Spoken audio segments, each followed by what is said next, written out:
Bonjour à tous, bienvenue à ceux qui nous rejoignent en ligne. Pour ceux qui ne me connaissent pas, je suis Blanche Navant, donc en charge de la partie événementielle du pôle Avenia, et je représente aujourd'hui Thibaut Emmermann, notre directeur, qui s'excuse parce son arrivée à Pau a été un petit peu retardée. Donc aujourd'hui, on est ici pour parler des opportunités de subventions publiques, donc régionales, nationales et européennes pour vous, donc adhérents du pôle Avenia. C'est un sujet au pôle Avenia qui est important puisque notre mission, c'est de contribuer à générer des projets R&D collaboratifs et également d'aider à chercher des financements pour nos adhérents. Donc aujourd'hui, ce webinaire a été organisé avec notre adhérent Zabala, que j'en profite pour remercier. Vous allez le voir, on a voulu un format très court et très concret. Donc on a une slide par subvention. L'organisation de ce webinaire aujourd'hui, ça va être 40 minutes de présentation et on garde donc les questions pour la fin. On garde 20 minutes de questions-réponses.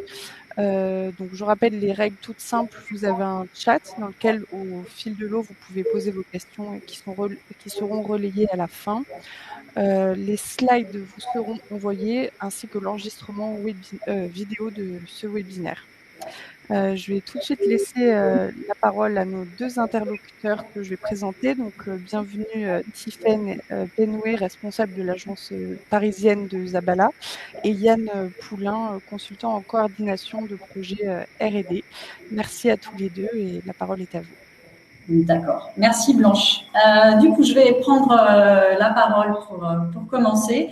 Alors, comme Blanche vous l'a expliqué, aujourd'hui, l'idée, c'est de vous présenter une liste non exhaustive, mais la plus exhaustive possible, des aides et subventions auxquelles vous pourriez prétendre au niveau régional ou national et au niveau européen. Vous avez ici la liste des appels à projets qu'on va vous présenter.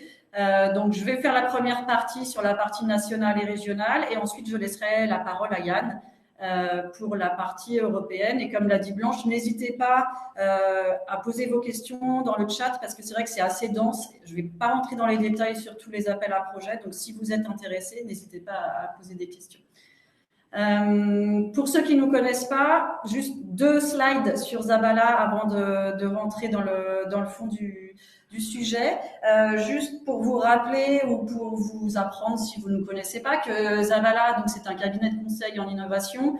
Nous avons été créés il y a à peu près 35 ans. Nous avons aujourd'hui 12 bureaux répartis principalement entre l'Espagne et la France, avec un bureau assez stratégique à Bruxelles. Et aujourd'hui, Zabala compte plus de 400 consultants, ingénieurs ou docteurs qui accompagnent nos clients sur toute la chaîne de valeur de l'innovation. Les sujets sur lesquels nous pouvons vous aider, c'est, comme vous allez le voir aujourd'hui, c'est les financements nationaux, régionaux et européens. Du montage du projet jusqu'à l'implémentation du projet. Mais nous accompagnons aussi nos clients sur la fiscalité de la recherche en France et en Espagne avec le crédit d'impôt recherche et le crédit d'impôt innovation. Voilà, donc je vous propose de passer aux aides nationales. Donc, je vais juste vous faire suivre des slides avec les informations principales sur chacun des appels à projets. N'hésitez pas à poser des questions. Du coup, je vais commencer par IDEMO, que nombreux, je pense, ici connaissent. IDEMO, c'est un programme qui a été lancé l'année dernière par BPI. Donc aujourd'hui, on a 1 an de recul sur cet appel à projet, qui est la suite d'un autre appel à projet qui s'appelait avant PSPC. Donc là, aujourd'hui, on rentre dans le IDEMO 2, qui a été ouvert courant mai et qui sera ouvert jusqu'à juin 2023, sachant que le cahier des charges de cet appel à projet n'est toujours pas disponible à ce jour. Normalement, il devrait y être dans les semaines à venir. Si on se cale sur le IDEMO 1, normalement, je pense que les premiers dépôts ou pré-dépôts seront possibles à partir de septembre, c'est ce qui s'est passé l'année dernière, et seront possibles tous les mois jusqu'à juin prochain. Donc, IDEMO, c'est un appel à projet qui est un peu particulier parce qu'il ne vise aucune thématique. Il faut s'inscrire quand même sur des projets qui débutent à des TRL 4-6 pour finir à des TRL 8, 7 à 9. Et qui sont inscrits dans la transition écologique et numérique. Vous pouvez y participer de façon individuelle et collaborative avec un maximum de 6 partenaires, dont une PME ou une ETI. Et ensuite, après, les taux de subvention vont dépendre du type de recherche que vous faites, donc à quel TRL vous travaillez, et si vous êtes en partenariat ou si vous êtes seul, et aussi de la taille de votre entreprise. Je tiens à préciser qu'il ne suffit pas de travailler entre industriels pour être considéré en partenariat. Dans le cahier des charges, il est bien mentionné que pour être considéré comme travaillant en partenariat, donc bénéficier des taux de la recherche collaborative, vous devez soit avoir une PME dans votre consortium, soit être un industriel qui travaille avec des organismes publics de recherche. Donc, il faut bien valider ça quand vous validez votre consortium. C'est est-ce que vous répondez à l'un de ces 2 critères pour pouvoir prétendre au taux de subvention de travail collaboratif, sachant que votre PME, pour être considérée comme partenaire, elle doit au moins participer à hauteur de 5 à 10% du budget, puisque sinon, on vous demandera de la considérer comme sous-traitant et vous perdrez le bénéfice de la recherche collaborative. IDEMO, c'est un process qui est un peu plus lourd que les autres process, puisqu'il y a 3 étapes. Une soumission d'un dossier PowerPoint que vous devrez ensuite présenter lors d'une audition. La soumission, alors je ne sais pas pourquoi, si l'audition de ce PowerPoint, à la suite de cette audition, la BPI vous donnera le droit de soumettre le dossier complet ou non. Et il faut savoir que derrière, vous avez encore probablement, nous on l'a vu sur les dossiers BPI IDEMO qu'on a déposés, que de toute façon, même après la soumission du dossier complet, le jury, lors de son instruction, revient poser des questions et il y a encore probablement des réunions à prévoir. Voilà, je pense que c'est à peu près ce que je voulais dire sur BPI. Sur IDEMO, encore une dernière chose importante, je passe du temps sur celui-ci, mais après sur les autres, ça va aller plus vite, je pense. Encore une chose sur celui-ci, c'est un appel à projet donc blanc, c'est-à-dire sans thématique particulière. Vous pouvez être de n'importe quel secteur d'activité pour y participer. Mais avant de soumettre, il est bien important de regarder qu'il n'y a pas d'autres appels à projets dans votre secteur d'activité sur le domaine que vous visez qui sont ouverts en même temps. Sinon, à la soumission de votre dossier PVT, on va vous réorienter vers un autre appel à projet. C'est dommage, vous aurez perdu du temps à travailler sur un PPT particulier pour en faire un autre, il y aura une autre audition à faire, etc. Donc, vraiment, assurez-vous avant qu'il n'y a pas d'autre appel à projet sur lequel vous pourriez être réorienté par BPI. Méthode critique. Donc, on est ici toujours sur BPI avec un appel un peu à projet un peu différent, puisque ici, nous sommes sur un appel à projet déjà qui vise un secteur particulier et surtout qui vise des projets d'investissement. Il s'agit ici de la création ou de la modification d'unités de production existantes pour transformer les procédés, voire de mettre à l'échelle industrielle des technologies déjà existantes. L'idée, c'est de réaliser en France des projets liés aux métaux critiques pour limiter notre dépendance au sourcing de ces métaux. Donc, du coup, les projets doivent toucher à la production de métaux primaires ou à leur recyclage, développement de méthodes et de méthodologies, et l'utilisation des métaux pour réduire notre dépendance. Donc, il y a, en fonction de la façon dont vous travaillez, encore une fois, les assiettes de dépenses minimales ne sont pas les mêmes. Et également, les taux de subvention ne sont pas les mêmes. Vous pouvez inclure dans dans votre projet une partie de recherche et développement industriel, mais ça ne doit pas être le cœur du projet. Vous devez déjà être à des TRL assez élevés. Ici, ce qui est recherché par la BPI, c'est des projets matures qui rentreront en production assez rapidement. Donc, ce ne sont pas des projets de recherche, mais bien des projets d'investissement qui visent la production. Voilà. Donc, il y a déjà une relève qui a eu lieu. La première, elle était en mai dernier. La prochaine est en octobre prochain. Ici, on est sur un process en une seule phase. Voilà.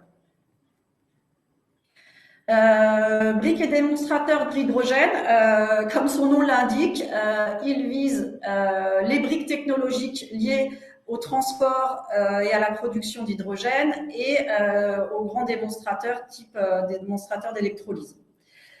Cet appel à projet, il clôture là au 31/12/2022. Il est ouvert depuis presque, il a dû ouvrir début d'année dernière ou fin 2021.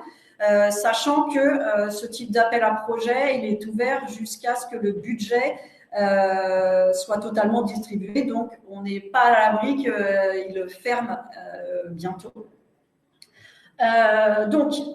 Les axes prioritaires dont ces briques et démonstrateurs, donc les trois premiers axes, qui visent donc des travaux de développement expérimental et de recherche industrielle, plutôt développement expérimental, puisqu'on est, quand on commence à des TRL 5-6, on est vraiment sur la fin du développement technologique et le début des phases de démonstration. Et puis un axe 4, donc grand démonstrateur d'électrolyse, qui est un peu un axe un peu différent, puisque lui, il vise des investissements avec des budgets un peu plus élevés. Encore une fois, des taux différents entre si vous travaillez de façon collaborative ou tout seul, et des taux différents entre avances remboursables et subventions. On est sur un process, ça va être vrai pour tous les projets de l'ADEME PIA 4 que je vais vous présenter, qui visent des projets de démonstration. On est sur un process avec différentes étapes, avec un pré-dépôt également, comme on a vu tout à l'heure sur IDEMO. Un pré-dépôt, comme sur IDEMO, mais un peu différent dans le sens où rien n'est engageant quand vous faites ce pré-dépôt. L'ADEME souhaite simplement valider avec vous, sur la base de ce pré-dépôt, d'une présentation succincte PowerPoint, que votre projet est bien en adéquation avec l'appel à projet pour vous réorienter ensuite. Ce n'est pas une audition, c'est une réunion d'échange où l'ADEME va vous donner un peu des tips, vous dire où sont les points faibles de votre projet, à quoi vous devez faire attention pour le dossier complet. Et ensuite, vous avez le dépôt d'un dossier complet sur la plateforme et une instruction par l'ADEME et un jury qui donnera lieu, c'est ce qu'on observe nous ici chez Zabala, qui donnera lieu probablement à une audition par contre de votre projet et à des questions complémentaires écrites et orales de la part du jury. Il faut compter 3 mois, c'est ce qu'on observe nous sur les appels à projet ADEME. Et contractualisation au bout de 6 mois. Encore une fois, faites attention à cet appel à projet puisque les dépôts sont au fil de l'eau et votre pré-dépôt doit être fait au minimum 1 mois avant le dépôt. Il faut savoir que l'ADEME nous a déjà averti qu'entre le 15 juillet et fin août, leur process serait fortement ralenti.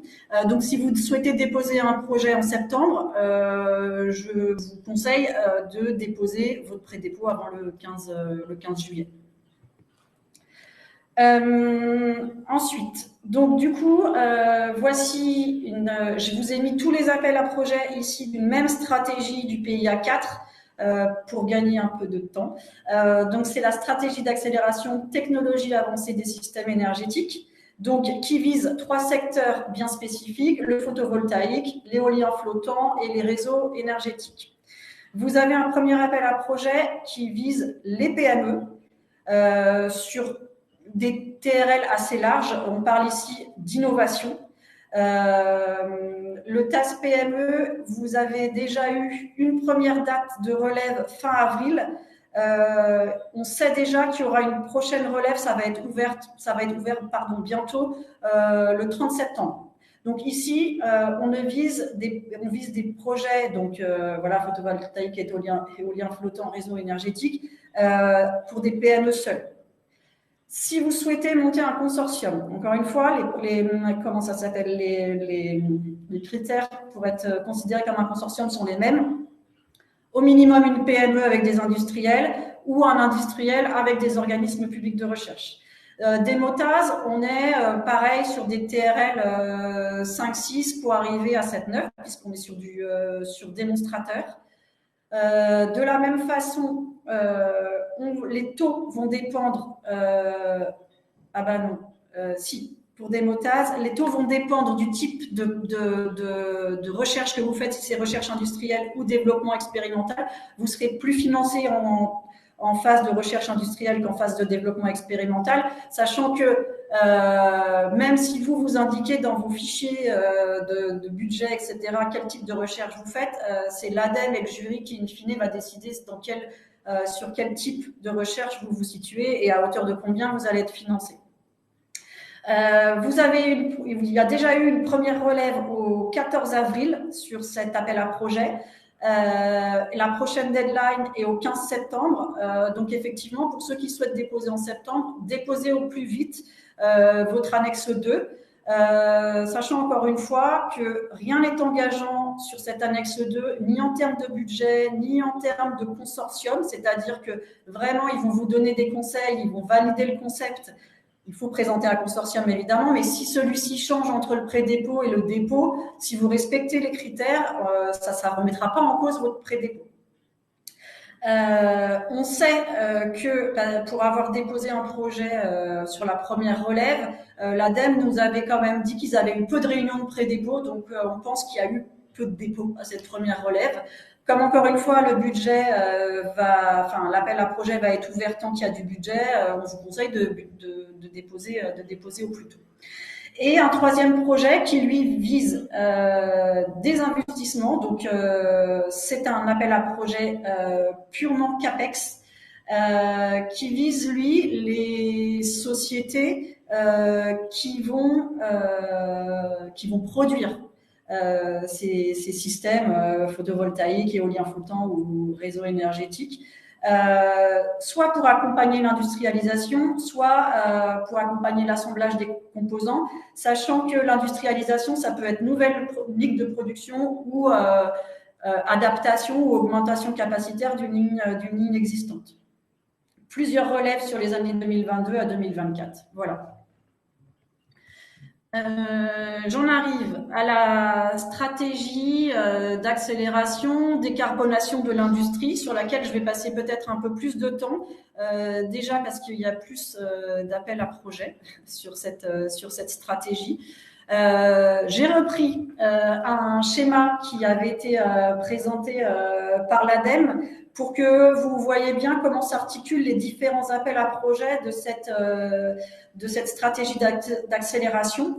Donc, vous avez d'abord en amont de tout projet d'investissement ou de tout projet de développement, ce qu'ils appellent une phase d'étude. Donc, c'est la maturation du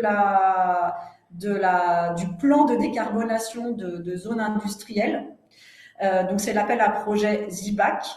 Vous avez ensuite tout ce qui est développement de solutions, avec de l'innovation, de la recherche industrielle et du développement expérimental. Donc ça, c'est les appels à projets IBAC PME et des MIBAC que vous pouvez mettre un peu sous la même structure que TAS PME et Demotaz. Et ensuite, vous avez déploiement de l'offre. Donc ça, c'est investissement pour permettre la production, de l'industrialisation, de ces solutions. Et ensuite, le déploiement de la demande, donc qui sera typiquement que du CAPEX, sera couvert par aujourd'hui le fonds chaleur et puis d'autres appels à projets à venir.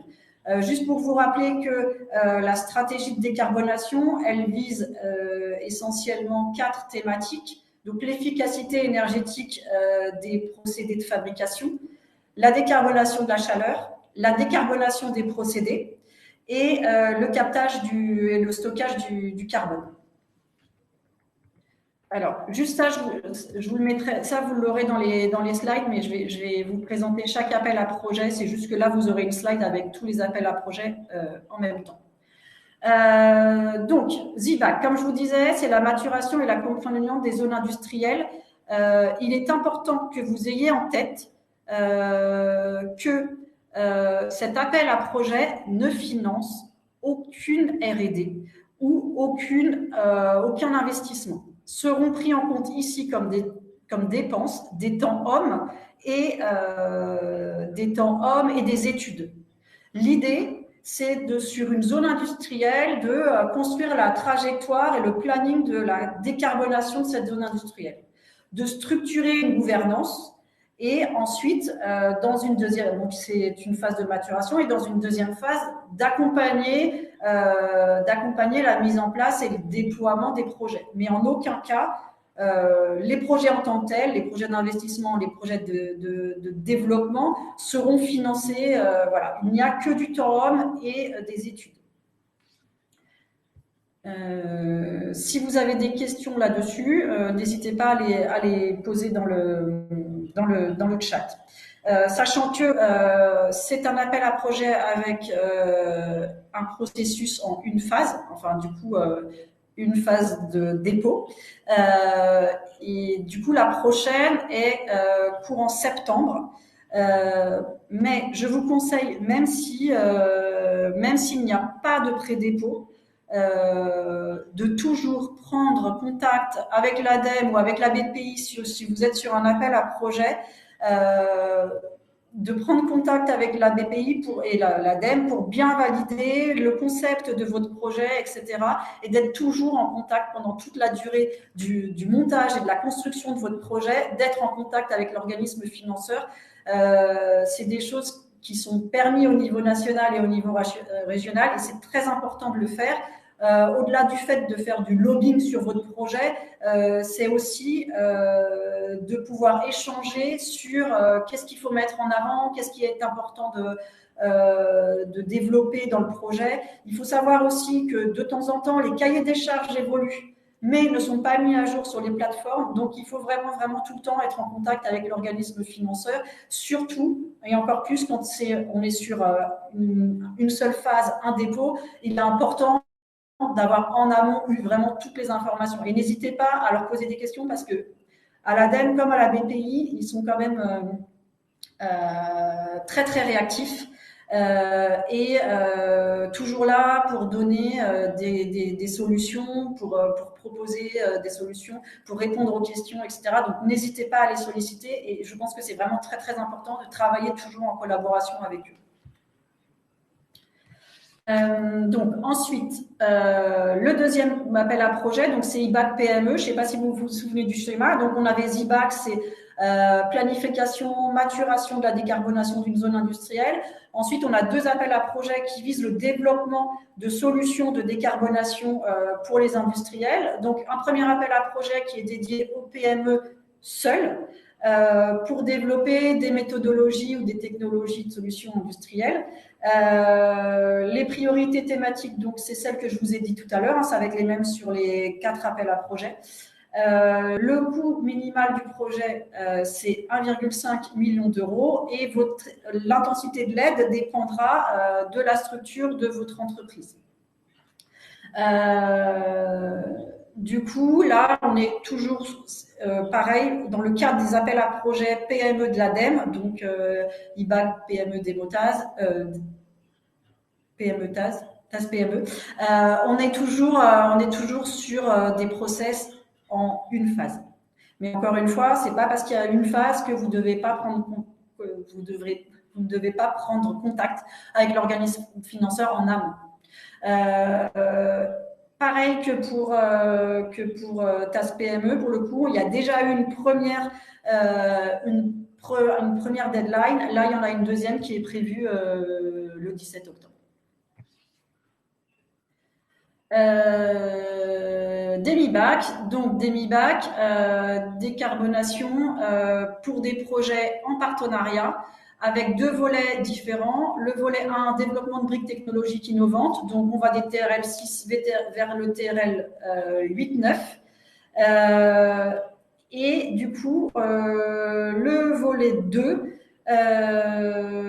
qui vise des démonstrations aux premières industrielles, donc TRL 7, TRL 9. Dans les deux cas, vous êtes sur des... Alors, dans un des cas, sur le volet 1, vous pouvez y aller tout seul, vous pouvez y aller en collaboration. Dans le deuxième cas, vous devez toujours être en collaboration puisque vous devez avoir le fournisseur de la technologie et un client final. Vous voyez sur la droite, pardon, le tableau avec les taux en fonction de la maturité de votre projet. Donc, si vous êtes sur de la recherche industrielle, sur du développement expérimental, et en fonction également de la structure de votre entreprise. On est sur un processus classique PIA 4 pour les projets ADEME, c'est-à-dire un pré-dépôt, un dépôt et une instruction, puis une contractualisation au bout de 3 mois. La prochaine date de relève est le 17-10. Encore une fois, faites-le au plus tôt. Solimbac, donc, qui est le dernier projet de cette stratégie décarbonation de l'industrie. Ici, on est sur des appels à projets d'investissement qui visent la création de nouvelles unités de production pour ces solutions de décarbonation de l'innovation. Donc, comme je disais tout à l'heure, c'est soit création de nouvelles unités de production, soit modification ou augmentation capacitaire des unités de production existantes, entreprises seules ou en collaboration. Alors, il est écrit 3 maximum. Encore une fois, dans chacun des slides, je vous ai mis ce qui est dans le cahier des charges en termes de nombre maximum de partenaires. Il faut savoir que si vous voulez vraiment faire rentrer un autre partenaire parce qu'il est pertinent, ça fait partie des discussions que justement vous pouvez en avoir en amont de votre dépôt avec l'ADEME. Voilà, j'ai un partenaire qui est important, etc. Je voudrais le faire rentrer. Si c'est pertinent et si vous arrivez à le défendre, vous pouvez avoir plus de partenaires que ce qui est indiqué dans le cahier des charges. Donc Solimbac, c'est pareil, il y a déjà eu un dépôt, prochain dépôt le 15 septembre. J'arrive sur les appels à projets qui sont dédiés aux PME. Je vais essayer d'aller vite. Du coup, première usine qui a été lancée en début d'année, qui est organisée par la BPI et qui donc est dédiée aux PME avec un budget minimum de 5 millions d'euros. C'est un budget qui est assez élevé pour les PME, mais du coup, ça peut se comprendre puisque l'idée, c'est quand même pour les PME de mettre en place des nouvelles lignes de production, voire des nouveaux sites industriels. Donc, ça s'appelle première usine. Donc, effectivement, si vous avez un premier site industriel, vous êtes visé. Par contre, si vous avez déjà une usine, mais que vous devez implanter une nouvelle ligne de production pour un nouveau produit innovant, vous êtes également éligible à cet appel à projet. 2 étapes. Donc un pré-dépôt qu'on appelle le dossier allégé, et un dossier complet ensuite. Donc là, on est un petit peu sur la même structure que IDEMO. Donc 3 dates en 2022, la prochaine est le 13 septembre, puis une en décembre. On n'a pas encore les dates pour les années suivantes, mais on sait que ça sera ouvert jusqu'en 2026. Concours d'innovation iNov, donc toujours dédié aux PME. Comme son nom l'indique, ça vise des projets d'innovation, donc avec des domaines visés qui sont le numérique, la santé, le transport, la mobilité et l'énergie. Donc, c'est des projets individuels. Ce concours, il est renouvelé tous les ans avec 2 vagues annuelles, avec la soumission d'un dossier et ensuite une audition et des questions du jury. La prochaine vague, on n'a pas les dates, mais je pense qu'elle va s'ouvrir cet été pour une clôture en octobre. Et puis, on aura une autre ouverture en mars.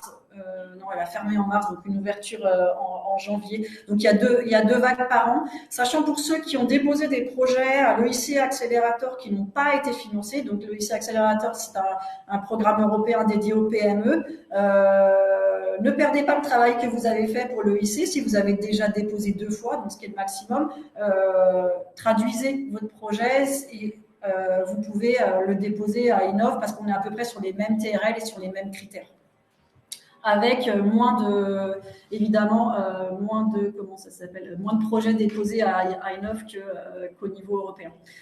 Rapidement, 2 aides, région Île-de-France, donc Innov pour les PME et les ETI qui financent des projets d'innovation en termes de produits ou de services ou de procédés avec important des retombées économiques pour la région Île-de-France. Donc vous devez être implanté en Île-de-France, les dépenses doivent être réalisées en Île-de-France et évidemment vous devez avoir un impact en termes d'accroissement de votre chiffre d'affaires déjà, mais aussi en termes d'emploi, etc. dans la région. PMUP, qui lui est dédié aux PME. Je vous ai mis ici les dépenses qui sont éligibles parce que PMUP, c'est un peu différent de ce qu'on voit dans les appels à projets habituellement. Ça ne finance pas du temps passé par vos salariés, etc., à réaliser un projet, mais seront éligibles les investissements matériels, les prestations de conseil, dépôt d'extension de brevets, recrutement et développement international. L'idée, c'est de faire croître les PME. Comme d'habitude, il faut avoir un ancrage fort en Île-de-France et démontrer que les impacts seront pour la région.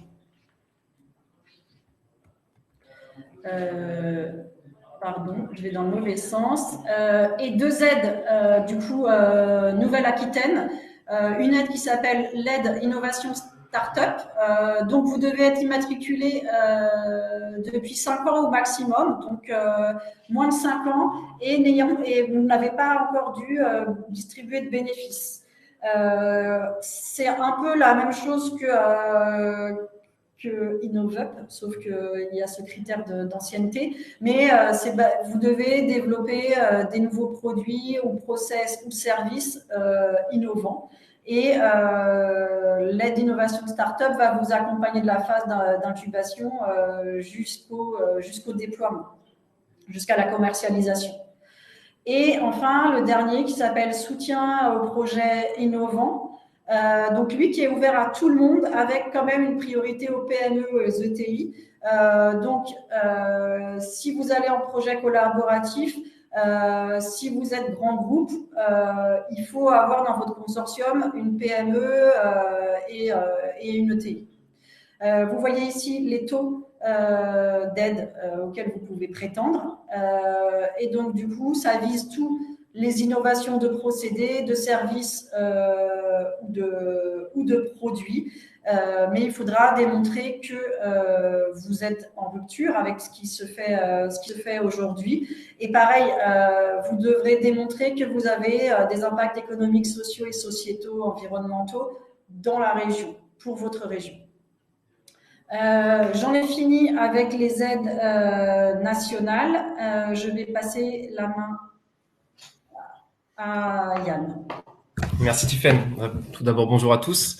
Donc effectivement, je vais vous présenter les dispositifs ou appels à projets à l'échelle européenne. Donc le premier, il est un petit peu à cheval, parce qu'il est plutôt un projet qui est porté par BPI France, en tout cas au niveau français, puisque c'est les partenariats en innovation France-Espagne. Et donc, comme vous le comprenez, il y a aussi avec des partenaires espagnols.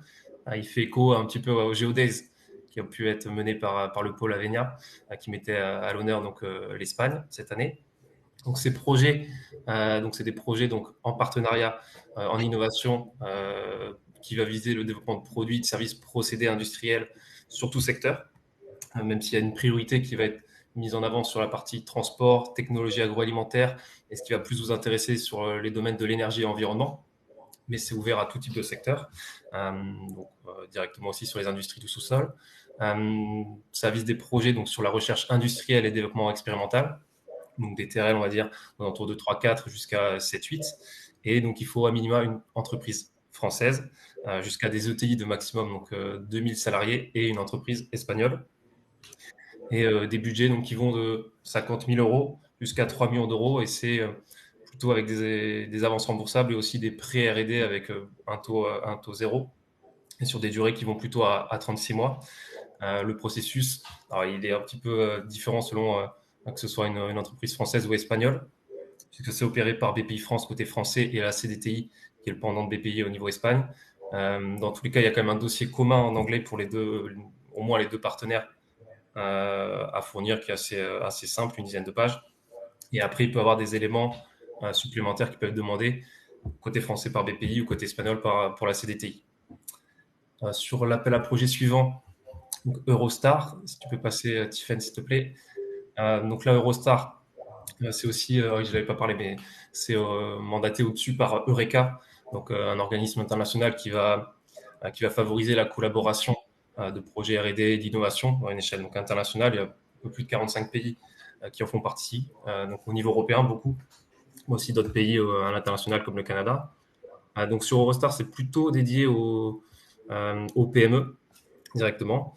Donc voilà, donc au moins une PME, mais généralement il en faut quand même au moins 2 partenaires, ce qui est intéressant au niveau européen parce que généralement on a plutôt un minimum 3 partenaires de pays différents, et généralement même un peu plus que ça, sur pas mal d'appels à projets, on est plutôt sur 10-15 partenaires minimum.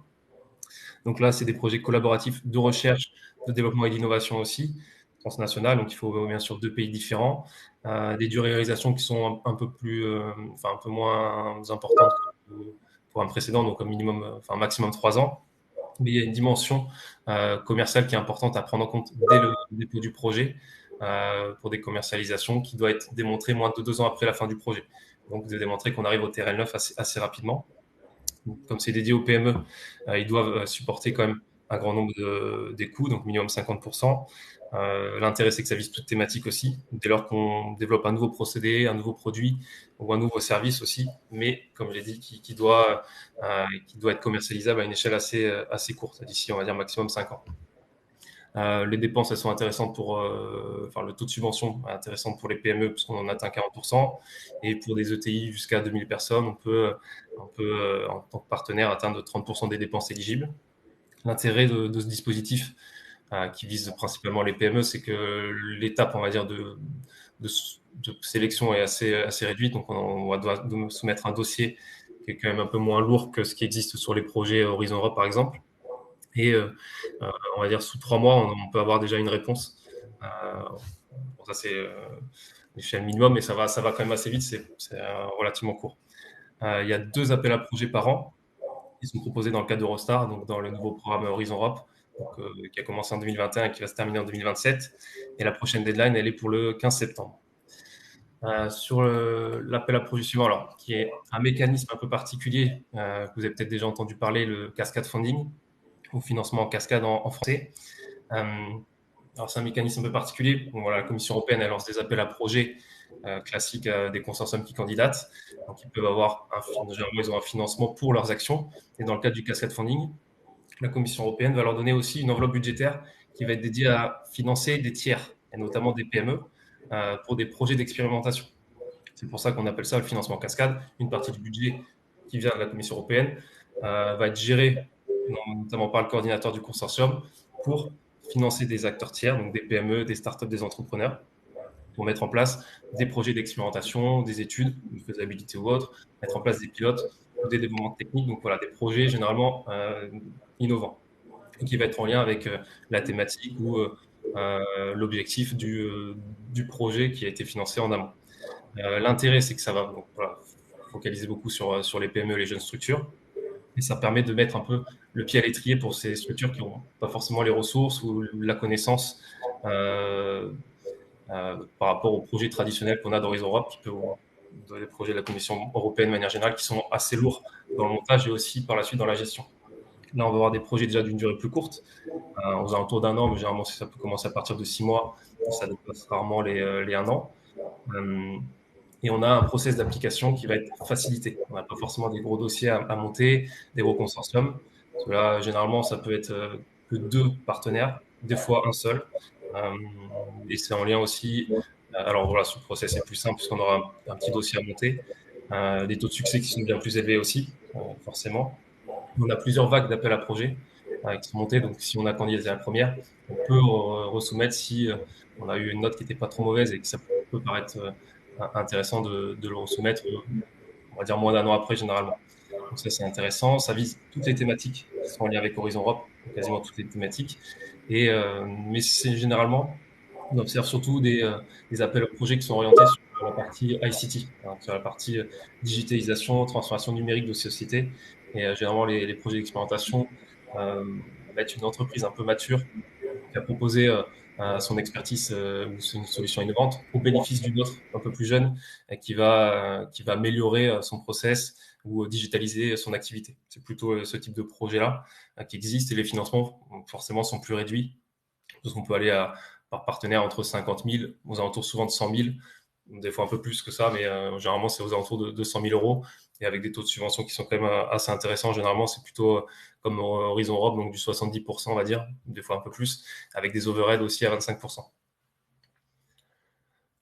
Voilà pour la présentation, on va dire, de 3 dispositifs qui étaient plutôt dédiés aux PME. Là, on va avoir des programmes un peu plus ambitieux et qui vont intégrer tout type d'acteurs. Donc ça, c'est le cas avec le programme LIFE, qui va viser à soutenir des projets dans les domaines de l'environnement et du climat, avec tout type d'acteurs, et notamment avec des grandes entreprises, mais aussi des laboratoires ou des établissements publics. Donc là, voilà, on va avoir des projets collaboratifs, cette fois-ci, qui vont concerner que des projets d'innovation, pas des R&D, puisqu'on va viser à atteindre sous 2, et généralement c'est quand même plusieurs années, le programme LIFE, 3, 4, 5 ans, voire des fois un peu plus, un TRL qui est sur la partie marché et qui est très importante dans ce cadre-là. On peut avoir un petit peu d'investissement, mais c'est plutôt des dépenses liées aux dotations et amortissements.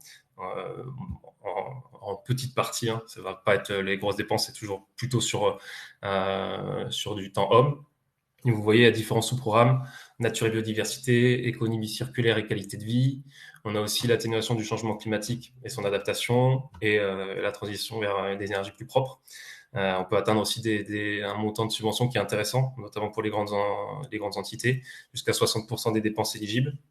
Et comme j'ai dit, des projets plus ambitieux, donc plusieurs millions d'euros d'assiette de dépenses. Voilà, on connaît plutôt bien ce programme-là. Ce programme LIFE, on dépose beaucoup de projets avec plutôt des taux de succès intéressants. Donc voilà, on a un certain nombre de documents qui sont transmissibles librement sur notre site web, vous pouvez les retrouver. Et deadline, c'est pour le 4 octobre. Je vais revenir juste après, donc sur la slide suivante, Tiffen, sur un exemple sur un exemple de topic adressé, plutôt sur la thématique du sol. Donc, une des priorités qui est adressée par LIFE, voilà, pour protéger par exemple la qualité du sol au niveau européen, mais ça peut être aussi au niveau international, éviter sa dégradation en développant des pratiques plus durables, donc sur la gestion du sol, mais aussi des terres de manière générale, éviter la pollution du sol, améliorer aussi, ça serait souvent aussi dans la partie LIFE, la qualité de l'air, et enfin là, en l'occurrence, la qualité de l'eau.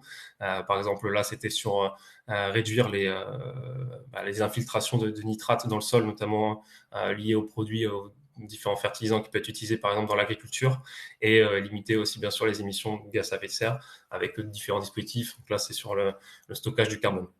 Donc voilà, il y a beaucoup de thématiques qui existent et qui peuvent être adressées par vous, je pense, à creuser. C'est assez libre sur les 4 grandes thématiques que vous avez présentées précédemment. Sur le sujet suivant, donc là, on voulait présenter un certain nombre de...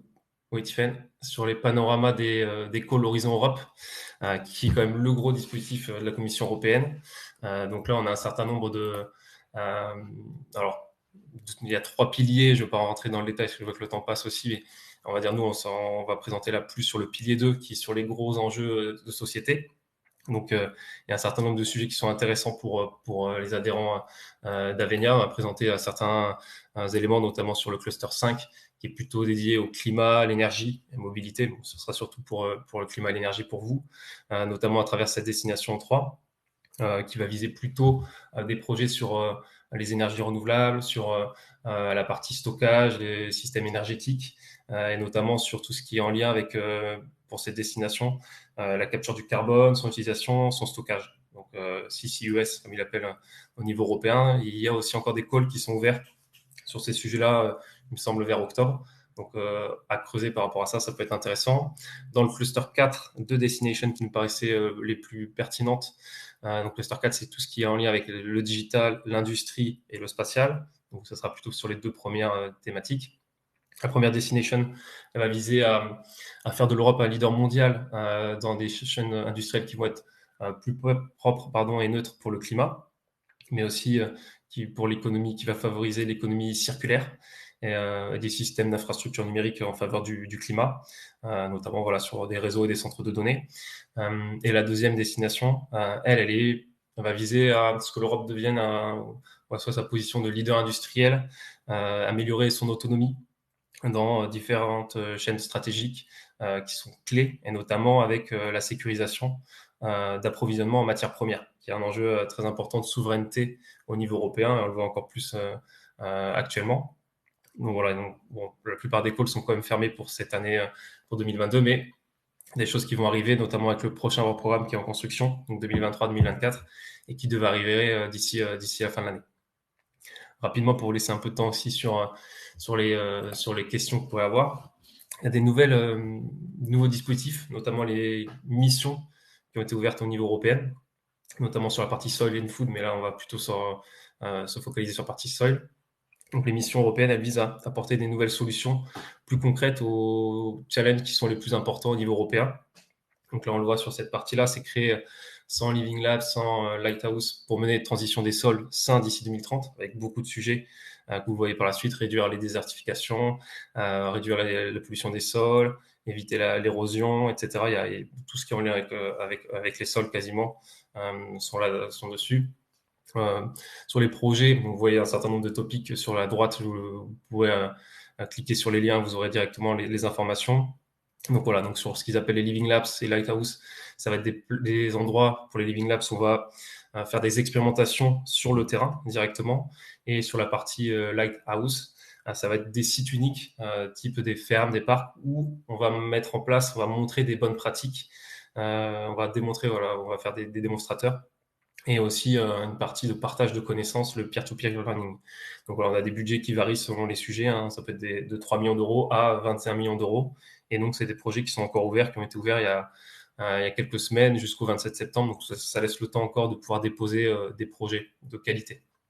Et enfin, pour finir, dernier dispositif le plus ambitieux qui est Innovation Fund, qui va viser la réduction drastique des gaz à effet de serre en vue de décarboner l'Europe. Vous voyez hein, les sujets qui peuvent être adressés en haut à droite, les énergies grâce en passant par des énergies renouvelables, du stockage d'énergie, encore sur la partie la capture du carbone, son utilisation, son stockage, et aussi des thématiques transverses. Donc là, on va avoir des projets très innovants, pas forcément collaboratifs. Ça arrive hein, que de très grandes entités puissent porter seules des gros projets. Mais voilà, il faut une dimension économique très importante dans ces projets-là, parce que voilà, ça vise à soutenir des projets dans lesquels il y a des technologies, des processus, des produits qui sont très innovants, qui soient déjà matures pour avoir un potentiel assez rapide, on va dire sur plusieurs années, de réduction très drastique au niveau européen des émissions de gaz à effet de serre. Il y a deux types de projets, donc soit les small scale projects, si on a du capex qui est entre 2,5 millions et 7,5 millions, qui sont encore ouverts jusqu'au 31 août. Et après, des plus gros projets, les large scale, où là, on dépasse les 7,5 millions d'euros qui sont fermés actuellement, mais qui vont être rouverts première partie de l'année prochaine, puisque c'est un programme qui va s'étaler jusqu'en 2030, et on voyait avec un budget qui est quand même assez conséquent dans l'évaluation. Donc, c'est des choses qu'on doit mettre en avant et qui vont être évaluées, on va dire, un par un. Ils vont regarder le degré d'innovation, le potentiel de réduction des gaz à effet de serre avec des tableaux, des métriques très précis à transmettre. la maturité du projet, bien sûr, pour pouvoir vérifier son impact à court terme, enfin à court et moyen terme, la scalabilité et, comme je l'ai dit, la partie efficacité économique. Donc, vous voyez, pour le large scale, on a déjà eu 138 dépôts et ça rouvrira, comme j'ai dit, plutôt premier semestre 2023. Voilà pour ce condensé des appels à projets qui me paraissaient les plus intéressants au niveau européen, mais aussi précédemment présentés par Atifen au niveau régional, national. Ça fait beaucoup d'informations.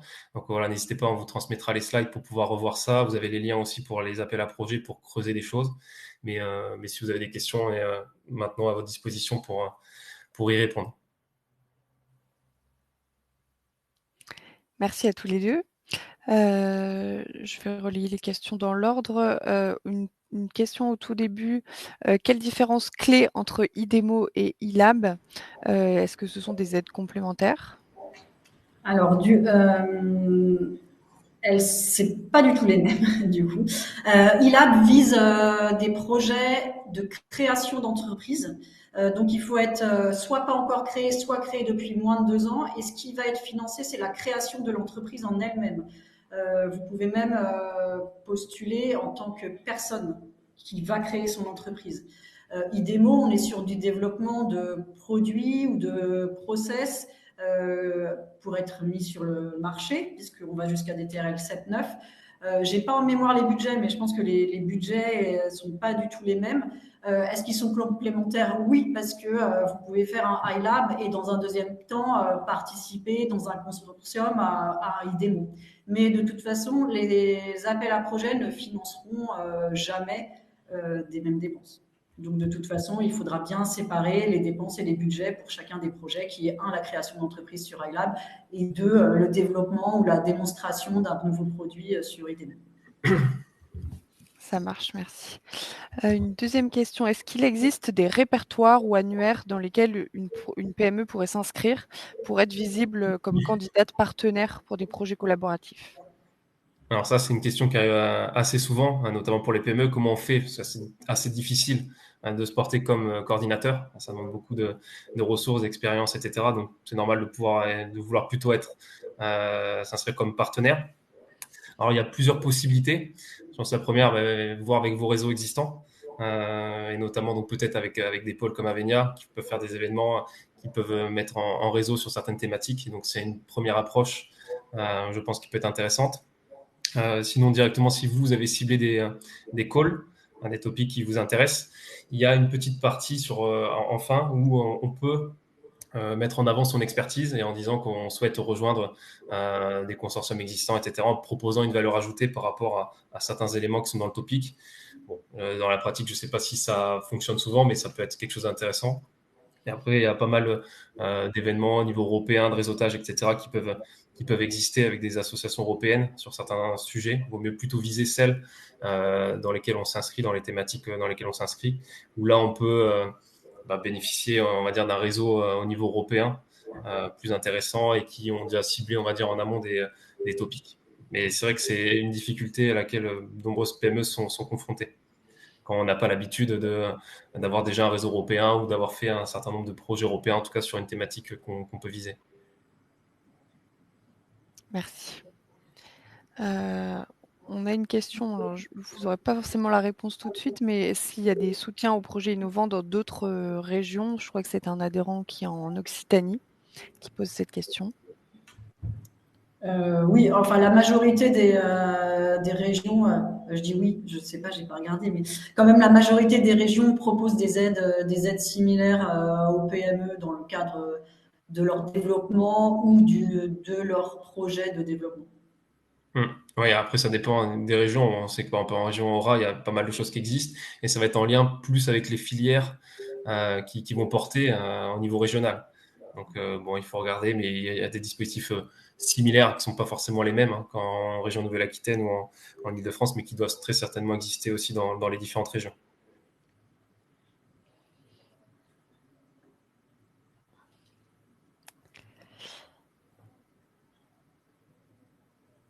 Alors n'hésitez pas à poser d'autres questions, il me semble qu'on les a toutes passées.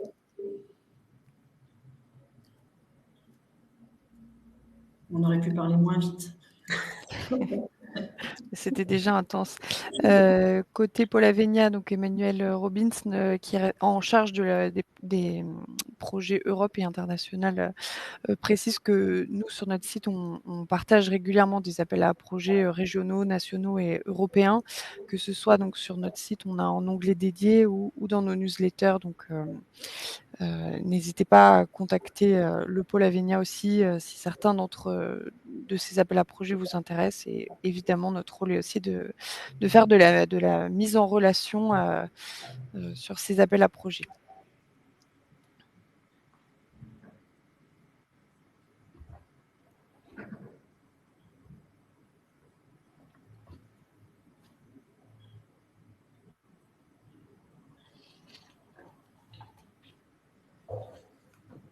Mais du coup, juste s'il n'y a pas d'autres questions, je vous précise quand même que dans tous les slides que vous allez recevoir, donc il y a les informations issues du cahier des charges, mais vous avez aussi à chaque fois le lien vers la page officielle de l'organisme financeur. Donc vous pourrez retrouver à chaque fois d'où sont issues les informations.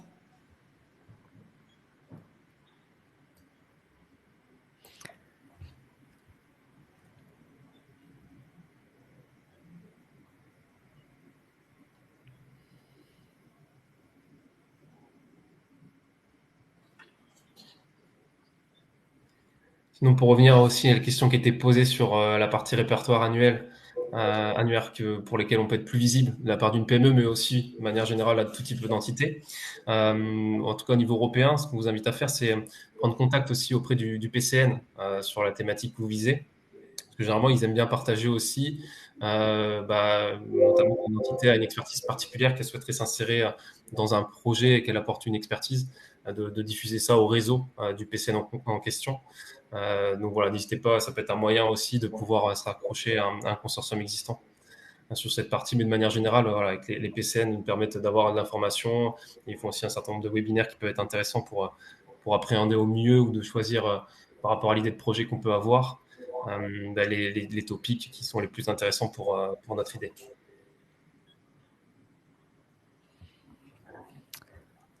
Merci. On a une question qui vient d'arriver pour quelqu'un qui a suivi le webinaire pour son équipe. Si cette personne a des questions après relecture des slides et échange avec sa direction, si on peut revenir vers vous pour avoir plus d'informations. Donc, évidemment, oui, on pourra mettre en relation sans problème.